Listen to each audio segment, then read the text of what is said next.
장 1절부터의 내용은요.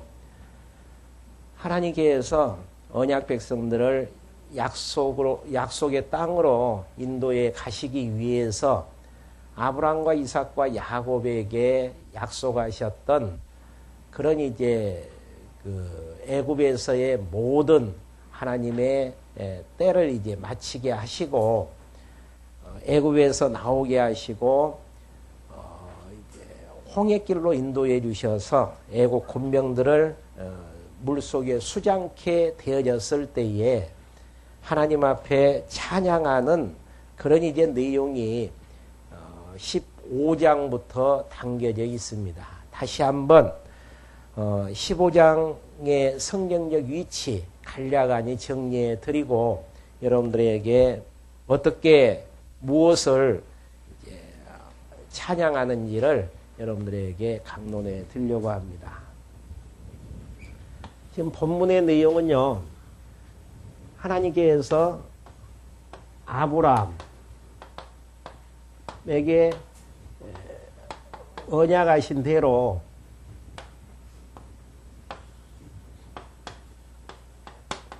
애굽에 400년 종살이에서 해방해 주는 내용이 지난 시간까지의 말씀이죠. 그리고 언약 백성들을 블레셋 길로 가게 되어지면 일주일이면 갈 수 있는 길을 하나님께서 애굽으로 다시 돌아오지 못하게 하기 위해서 홍해길로 인도하십니다.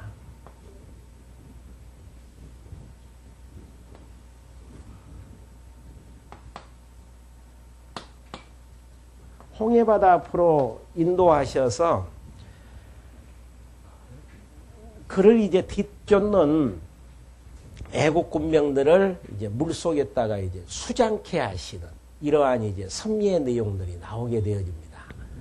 홍해길로만 인도해 줬을 때에 이스라엘 백성들의 불평불만은 하늘을 찌르듯이 하나님 앞에 원망하고 불평하게 되어집니다.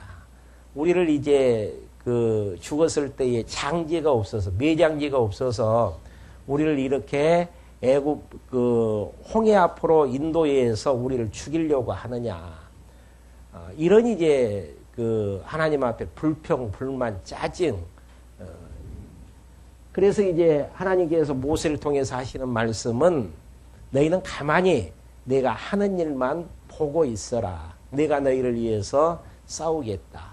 그래서 결론적으로는 이스라엘 백성들은 홍해를 마른 땅같이 건너게 하시고 또 애국 군병들은 물속에 이제 수장케 되어졌을 때에 여기에서 이제 승리를 거두게 되어지죠.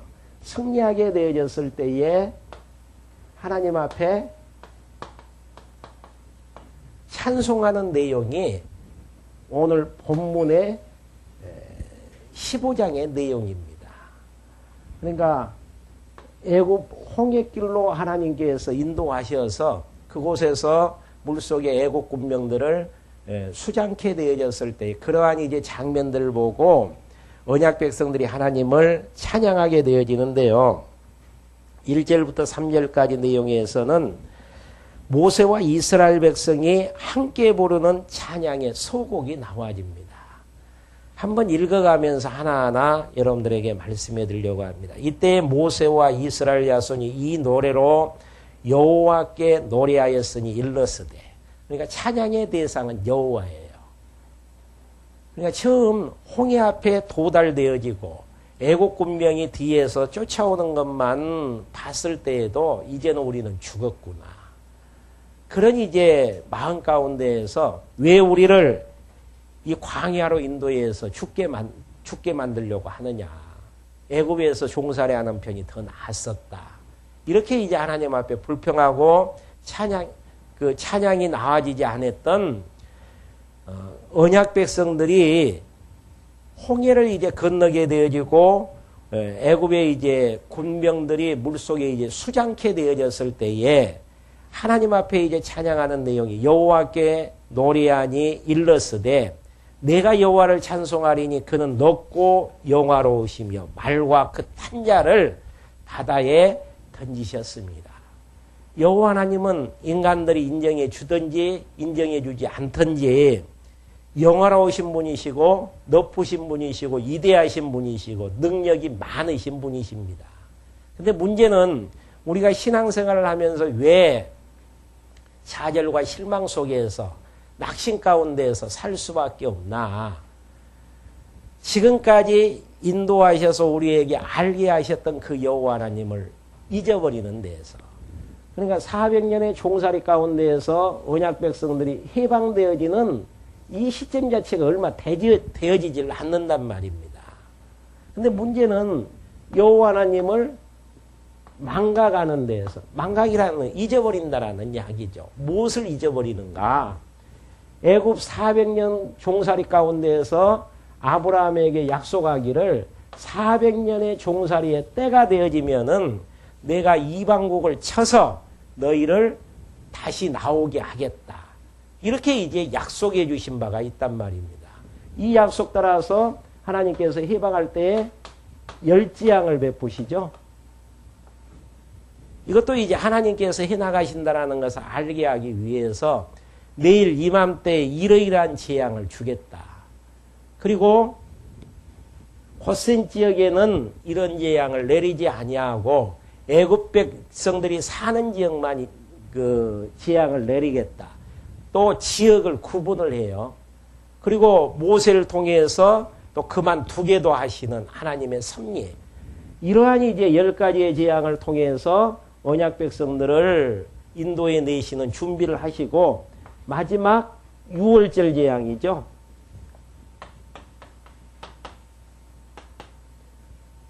유월절 재앙을 통해서 애굽의 첫 태생은 다 죽이게 되어지고 그 다음에 고센 지역에 사는 이스라엘 백성들의 자녀들은 살게 해서 하나님의 능력으로 애굽에서 해방케 되어지잖아요. 이 모든 것들이 하나님의 능력으로 되어지는 일이란 말입니다. 이러한 하나님의 능력을 망각하는 데에서 결국은 불안해할 수밖에 없고 걱정 근심 할 수밖에 없는. 그러니까 어떠한 문제를 바라봤을 때에 신본주의의 사고를 가진 자는 하나님 관점에서 모든 사건들을 바라보게 되어집니다. 그러지만은 인본주의적인 사고에 젖어 있는 사람은 타성에 이제 그렇게 젖어 있기 때문에 항상 내 관점에서 모든 것들을 봐요. 그러니까 중요한 부분은 어떤 관점에서 역사를 바라보냐에 따라서 인간 관점에서 보면은 불안할 수밖에 없죠. 그러지만은 하나님 관점에서 보면은 결국은 하나님을 의지하는 데에서 평화를 누릴 수 있다라는 이야기입니다. 그걸 어떻게 할 수 있나? 하나님께서 과거에 홍해까지 오기 전까지 10가지의 재앙을 하나님의 능력으로 내리셔서 애굽에 많은 피해를 주게 만들었었고 마지막 6월절 재앙을 통해서 하나님의 능력을 맛보게 했단 말입니다. 그러니까 철저히 역사의 주관자가 하나님이신데 그분이 누구 편에 서서 역사를 펼쳐나가느냐가 중요하죠. 그러니까 내 기준 관점에서 본다면은 환경이 어렵고 힘드니까 하나님께서 나를 버리셨는 것 같구나. 지금 하나님의 기쁘신 뜻은 홍해로 인도하시는 이유는 애국 군병들을 이스라엘 백성들을 멸망의 길로 인도하게 하시는 게 아니고 도리어 애국 군병들을 멸망으로 인도하기 위한 하나님의 섭리의 숨결이죠. 이런 이제 하나님의 마음을 이해하지 못하는 데에서 결국은 불안해하고 걱정하고 내 관점에서 이제 역사를 해석하고 바라보는 데에서 불안해할 수밖에 없고. 근데 하나님 관점에서 역사를 바라보게 되어지면은 하나님은 누구 편에서 역사를 섭리해 가시는가? 철저히 아브라함과 아브라함의 후손, 언약 백성들 중심에서 역사를 섭리해 가신단 말입니다. 왜 그러는가? 하나님께서 창세기 12장에 보면은 갈대아 우리에 사는 아브라함을 불러서 아브라함을 통해서 모든 만민이 복을 얻게끔 그렇게 약속하신 바가 있단 말입니다. 그리고 구체적으로 세 가지의 약속을 해주시죠. 하늘의 별처럼 바다의 모래알처럼 많은 자손을 주겠다. 그리고 두 번째, 가나안 땅을 주시겠다. 세 번째, 왕을 세워서 통치케 해주시겠다. 지금 애굽에 들어갈 때만 해도 야곱 시대 때잖아요. 야곱에 우선 장정만 70명 정도가 들어갔었는데 여기에서 어려운 환경 속에서도 60만이라는 엄청난 숫자로 하늘의 별처럼 바다의 모래알처럼 많은 백성들을 주셨잖아요. 그러면 두 번째 약속인 가나안 땅으로 하나님께서 인도해 주실 텐데 하나님이 하셨던 그 약속 어기지 아니하시고 반드시 하나님의 이름을 걸고 약속대로 인도해 주신다라는 사실들이 믿어만 진다면은 여러 가지 어려운 가운데에서도 참고 견디면서 하나님께서 하시는 것 보면서 하나님은 내 편이시다. 나와 함께 하신다. 마지막 우리의 인생의 종착역은 새하늘과 새 땅, 가나안 땅이다. 이게 이제 믿어지는 데에서 당당할 수도 있고 또 하나님이 하시는 일들을 바라보면서 하나님 경외하는 연습을 할 수도 있는 부분들이고. 근데 이 여호와 하나님을 잊어버리는 데에서 불평불만하고 짜증냈고 또 광야로 인도해 주시는 하나님에 대해서 불만을 했던 언약 백성들이 여호와를 찬송하게 되어졌다라는 사실. 그러니까 결과는 홍해에서 승리케 하기 위해서 언약 백성들 인도에 냈는데 내 관점에서 보다 보니까 멸망당할 것 같은 느낌에서 불안해할 수밖에 없었는데 하나님이 섭리하시는 섭리의 손결은 승리의 길로 인도하시기 위한 하나님의 섭리의 내용이었죠. 그래서 이제 하나님 앞에 이제 찬송을 지금 서론적으로 하게 되어지는데요. 그래서 이제 그것을 목격한 다음에 2절에서 여호와는 나의 힘이요 노래시며 나의 구원이시로다. 그러니까 홍해를 건넌 다음에 누가 나의 힘이 되어지는가? 여호와는 나의 힘이요 노래며 나의 구원이 되신다라는 거. 내 자신을 보면은 애굽의 군명 앞에서 초라하게 보이죠. 세상은 너무 강하게 보이는 것 같고 그들이 나를 삼켜버리면은 나는 이 세상에서 멸망당할 수밖에 없고 그런 관점에서 이스라엘 백성들이 세상을 바라보고 애국 군명을 바라왔기 때문에 그런 결론으로 이제 불평불만했던 그들이었거든요. 근데 하나님께서 홍해에서 승리케 하신 다음 여호와가 나의 힘이시다는 이야기. 왜 여호와가 나의 힘인가? 모든 역사의 기획과 진행과 마무리는 누가 해나가는가? 우리 자신들이 해나가는 게 아니에요. 우리보다 강한 자들이 해나가는 게 아니란 말입니다. 하나님께서 기획하시고 하나님께서 그 기획된 대로 진행하시고 진행하신 그대로 역사를 마무리 지어지는 데에서 이스라엘 백성들은 절대 망하지를 않습니다. 왜? 하나님께서 언약을 세우셔서 하나님 백성 삼아주시기로 약속하신 약속의 백성이기 때문에 그들의 믿음하고 관계없이 하나님께서는 하나님의 뜻대로 역사를 섭리하신다라는 이야기예요. 그러니까 여기에서도 여호와가 나의 힘이다. 홍해 앞에서는 이런 고백이 안 나왔거든요. 근데 홍해를 건너고 애국 군병들이 물속에 수장되어지는 그런 장면, 사건들을 보게 되어졌을 때에 와, 진짜 여호와 하나님은 나의 힘이 되십니다. 그러면 여러분들 생각 한번 해보십시오. 홍해 사건이 없었던 것보다 있었던 게 더 낫잖아요. 그 이유는 자기들의 힘으로 광야를 걸을 줄 알았었고 애국 군병들을 이긴 줄 알았는데 여호와의 능력에 의해서 그렇게 되어졌다라는 사실이 믿어지는 데에서 내 능력으로 무엇인가가 되어지는 게 아니고 여호와만이 나의 힘이고 노래고 구원이시다.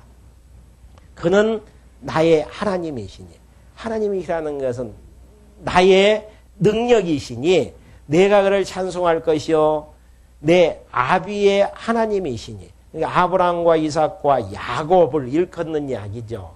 그분들에게 약속하시고 약속대로 역사를 섭리하시는 그 하나님이시니 내가 그를 높이로다. 여호와는 용사시니 여호와는 그의 이름이시로다. 그러니까 여호와라는 그 호칭 자체가 그의 이름이라는 거. 여호와라는 뜻이 뭡니까? 하나님께서 언약하신 이 언약대로 역사를 성취하시는 그분이 여호와라는 의미를 담고 있는 여호와시죠. 그러니까 생육하고 번성하고 가나안 땅까지 인도해서 다윗 왕국 세워서 통치케 해주시겠다라는 거, 이 언약대로 역사를 섭리해 가신다라는 사실. 이 언약이 이루어지기 전에는 이스라엘 백성들 무너지는 법이 없어요. 근데 우리가 이제 무너진다라는 이야기는 과정 속에서 노마금 그 애국 군병이 쫓아오는데 앞에 홍해 있고 여자하고 아이들까지 포함하면 한 200만, 300만의 엄청난 숫자가 도망갈 길이 없잖아요. 이제는 우린 이제는 망했구나. 이런 관점에서 이제 바라보면은 그렇게 될 수는 있겠지만은 하나님께서 그렇게 역사하시는 이유는 약속대로 이루시는 여호와 되심을 알고 믿어지게 해서 경외케 하시려는 하나님의 이제 섭리의 숨결을 이루어 나가시기 위한 하나님의 섭리의 방편들이죠. 그러니까 여호와라는 이름을 붙들고 있으면 마음 든든해요. 언약 백성들에게만 그렇게 있겠습니까? 선택한 예수 그리스도 안에서 예정된 우리 마지막 구원의 대열에서 이탈되지 아니하고 새 하늘과 새 땅으로 하나님께서 인도해 주시는 걸로 약속해 주셨고 영원한 나라를 기업으로 주실 것을 언약해 주셨는데 그게 이루어지기 전까지는 이 땅에서 망하는 법이 없습니다. 무너지는 법이 없어요. 과정 속에서는 무너진 것처럼 보여지지만은 마지막 결론은 승리의 길로 인도하시기 위한. 그러니까 주보기한 주제가 그거잖아요. 홍해에서의 승리, 애굽에서의 앞부분이 해방. 아무리 바로왕이 안 놓으려고 해도 이스라엘 백성들은 해방될 수밖에 없어요. 그 이유는 어디가 있는가? 아브라함과 이삭과 야곱에게 약속하시는 가나안 땅으로 인도해 주셔야 되기 때문에. 비록 장애물 홍해가 막혀져 있지만은 그곳에서 결과적으로는 승리한단 말입니다. 왜 그러는가? 하나님이 언약 백성들의 편에서 함께해 주시는 데서. 우리의 착각은 그거예요. 하나님이 우리를 함께해 주신다면은 내 계획대로 내가 계획했던 것들이 잘 진행이 되어지고 또 가정도 내 계획대로 되어지고 모든 것들이 내 계획대로 되어져야 되는데 하는 것마다 일이 꼬일 때가 있고 힘들어지는 경우들이 있는 것을 보면서 야, 하나님께서 나를 버리셨나. 왜 우리가 출애굽기 내용을 배워야 됩니까? 애굽 400년 종살이 가운데에서도 아브라함과 이삭과 야곱에게 언약하신 하나님께서 이스라엘 백성과 함께 하시는 그 하나님의 숨결을 맛보아야만이 우리가 평안한 마음 가지고 이 세상을 살아나갈 수 있는 거 아닙니까? 예수 믿게 되어졌으니까 빨리 우리의 구원의 길로 인도하셔도 관계없어요. 근데 왜 하나님께서 광야 같은 이 세상에다가 우리를 던져놓으시면서 7, 80년의 인생길을 살게 하시는가? 영원한 천국 가면 주님 경외하면서 찬양하는 그 길밖에 없는데 그러기 위해서는 여호와 하나님이 어떠한 분이신가를 배워나가야 되잖아요. 그래서 홍해 앞에다가 놔두시고 하나님께서 애국 군병들의 멸망을 포기하셔서 이런 엄청난 찬양을 하게 하신단 말입니다. 그래서 4절부터 10절까지는 백성이 홍해에서 나타내 주시는 주의 능력을 찬양하게 되어지는, 자기 자신의 능력을 봤을 때는 초라하기 짝이 없는 이스라엘 백성들이었지만은 하나님의 능력으로 홍해에서 그들을 무너뜨리게 되어졌을 때에 주님만이 능력자이십니다. 그러니까 우리가 신앙생활을 하면서 이론적으로는 하나님은 능력자이시고 나는 무능자다, 이거 부인할 사람 아무도 없잖아요. 근데 이게 생활 중에서 믿어진다라는 거, 이 과정까지 가기 위해서는 수없는 실험과 시험과 연단을 통해서 하나님 경외하기를 배우지 아니하면 불가능한 부분이에요. 애굽의 군병들이 쫓아오는 그 모습만 봐도 불안할 수밖에 없고, 앞에 홍해가 있는 것만 봐도 자기 자신을 초라하게 느껴서 이제는 죽었구나 할 수가 있단 말입니다. 근데 여러 가지 시험을 통해서 여호와 경외하기를 배우게 되어지면은 앞에 홍해가 놓인다고 할지라도 뒤에 애국 군병이 쫓아온다고 할지라도 능력자 되시는 주님이 내 편이 되어지시고 나와 함께 하신다라는 사실, 언젠가는 이 세상을 멸하신다라는 마지막 심판을 알기 때문에 어렵고 힘든 환경 속에서도 당당할 수 있는 거라는 이야기입니다. 그 훈련 연습해 하기 위한 하나님의 섭리의 내용, 민수기서 내용까지 쭉 그런 내용으로 이제 엮어져 있는 것들을 확인할 수 있습니다. 그럼 주의 능력을 어떻게 찬양하는가 한번 봐보죠. 큰 물을 그가 바로의 병거와 그 군대를 바다에 던지시니 그 택한 양간이 홍해에 잠겼고 큰 물이 그들을 덮으니 그들이 돌처럼 깊이 내렸도다. 여호와여 주의 오른손이 권능으로 영광을 나타내시니라. 여호와여 주의 오른손이 온수를 부수시니라. 전쟁의 승패는 우리에게 있는 게 아닙니다. 싸움의 결과는 우리에게 달려있는 게 아니고 여호와 하나님에게 달려있죠.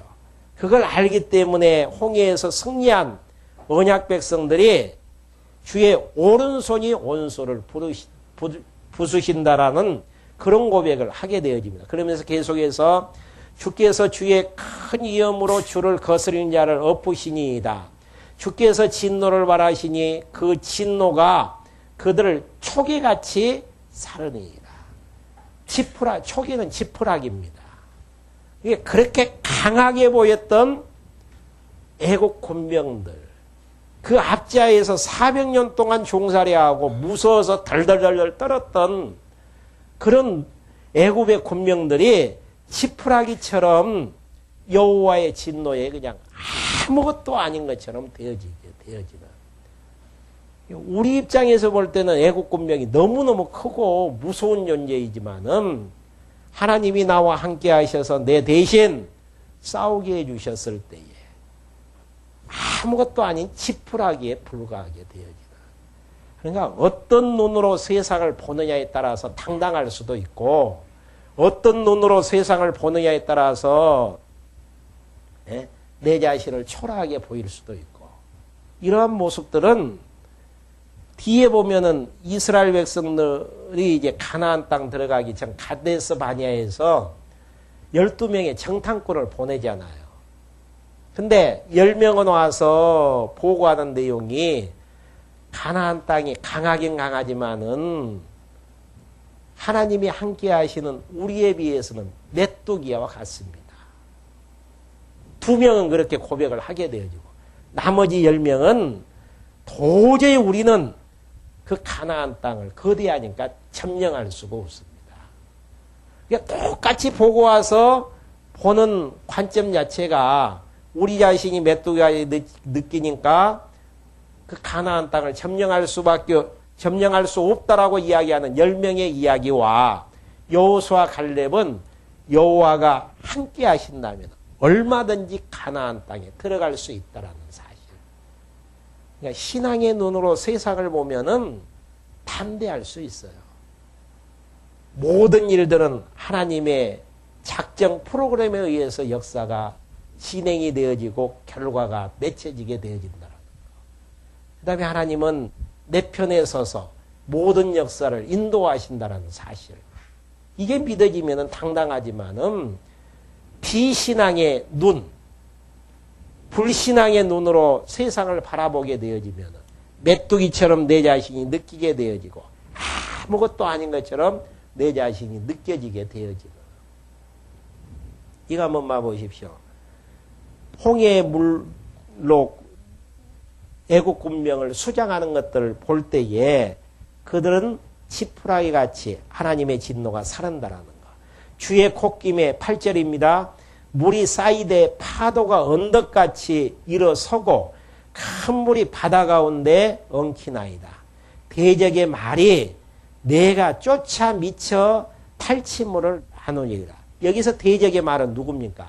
애국 군명이 뒤에 쫓아오면서 400년 동안 우리 밑에서 종살이했던 아무것도 아닌 자들 다 이제 탈취물들을 빼앗아 이제 나누고 내가 그들을 인하여, 그러니까 애국 군명들이 이스라엘 백성들을 인하여 내 마음을 채우리라.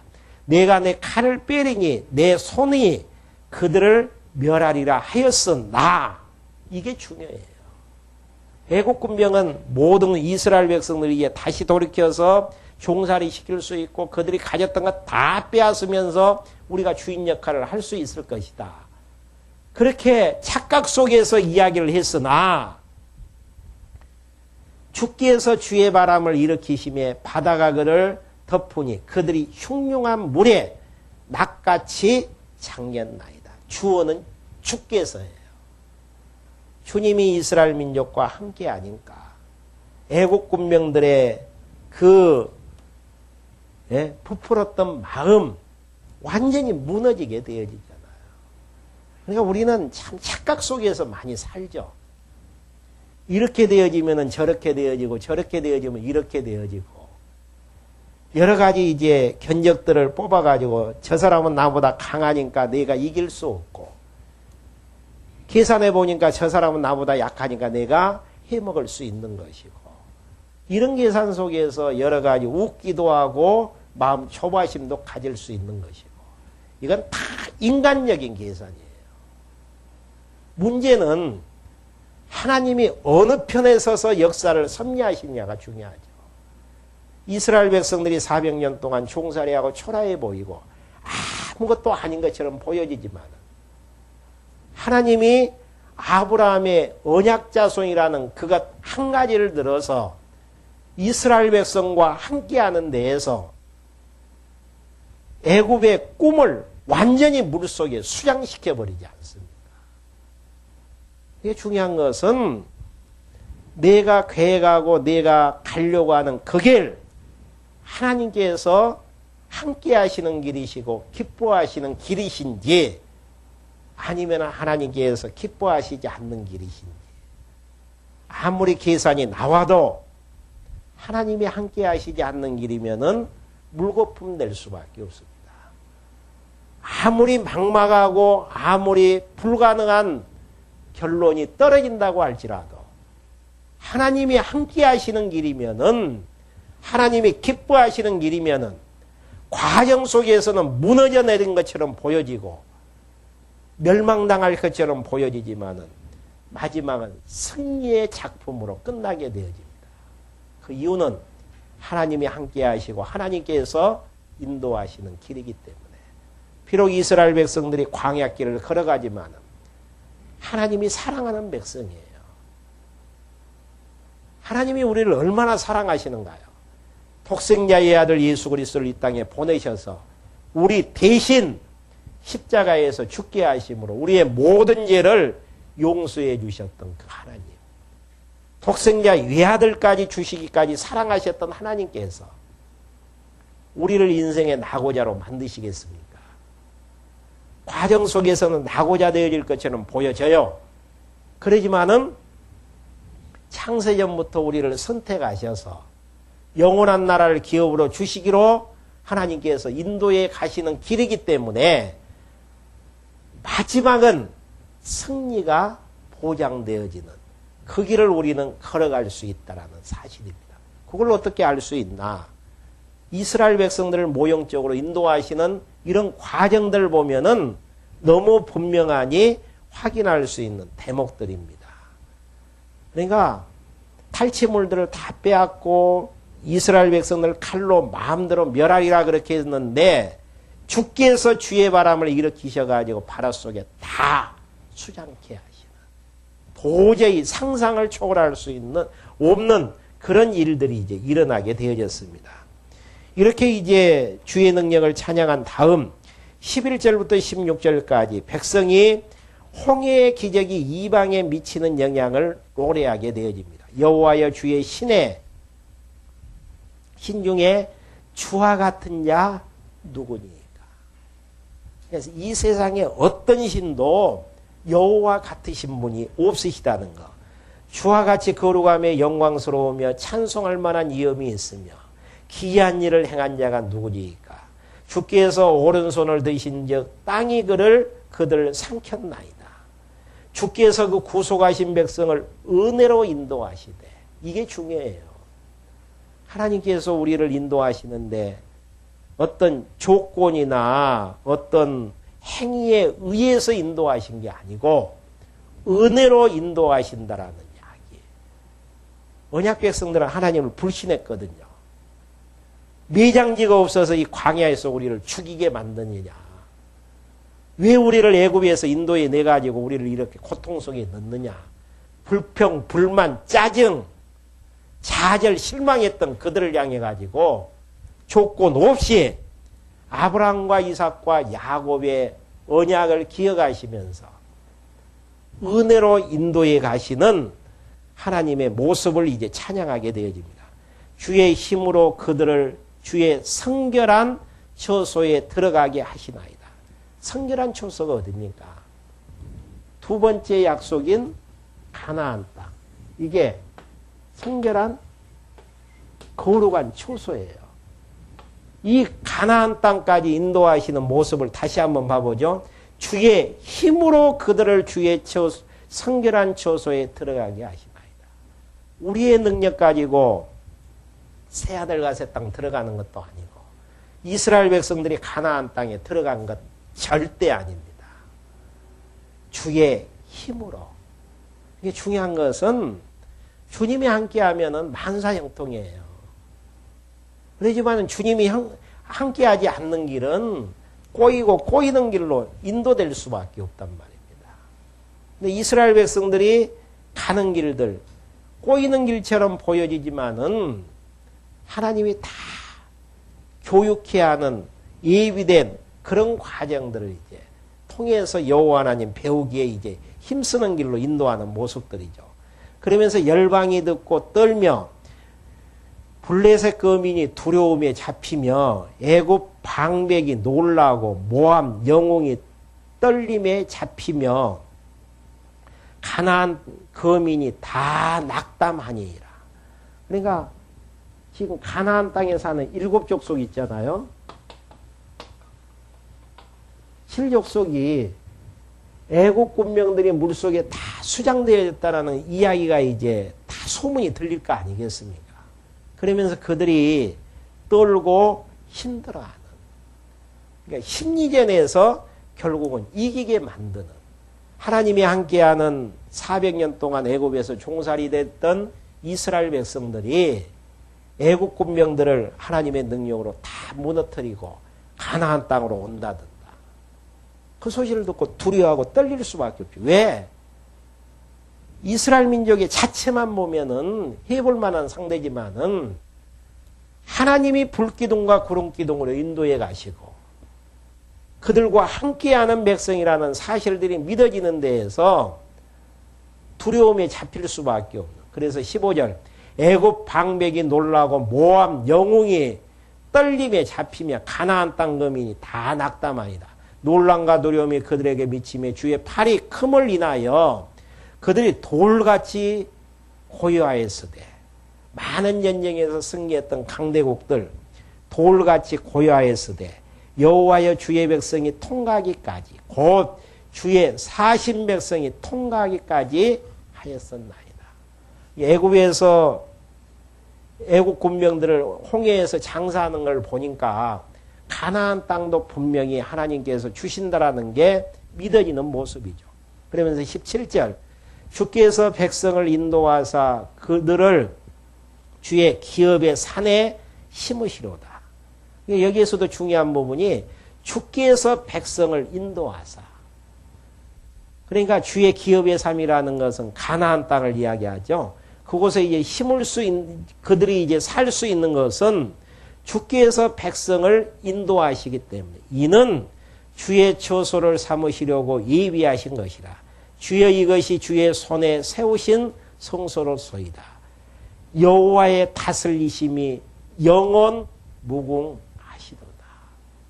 여호와께서 이스라엘 백성들을 통치하시고 인도하시는 데서 생육하고 번성하는 일이 가능하고 또 가나안 땅 정복이 가능하고 또 다윗 왕국 세워주셔서 유다를 통해서 왕통이 계속 이어지게 하시는 일들이 여호와의 다스리심이 영원 무궁하기 때문에 가능하다는 거.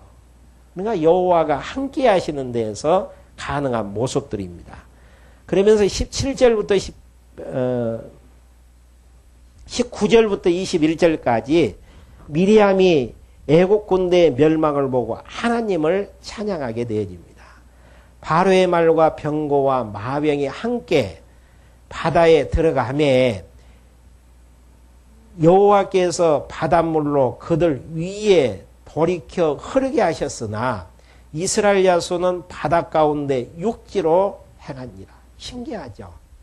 어떻게 똑같은 장소에서 똑같은 지점을 통과하게 되어지는데 이스라엘 백성들은 바다 가운데를 육지로 행하는 것처럼 걸어가게 되어져서 구원을 얻게 되어지고 애국 군병들은 물이 위에서 이제 쏟아져 가지고 물 속에 이제 장지가 되어지는 이러한 역사. 똑같은 환경 속에서 똑같은 사건을 일으키신데도 하나님이 함께 하시느냐 아니면은 함께 하지 않느냐에 따라서 달라지죠. 이러한 모습들을 보면서 아론의 누이 선지자 미리암이 손에 소고를 잡으면 모든 여인도 그를 따라 나오면 소고를 잡고 춤추니 미리암이 그들에게 화답하여 가로되 너희는 여호와를 찬송하라.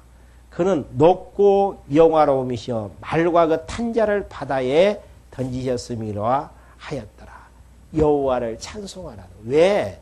하나님께서 말과 그 탄자를 바다에 던지셨기 때문에 하나님이 하시는 일들이 눈앞에 전개되어질 때 가능한 부분입니다.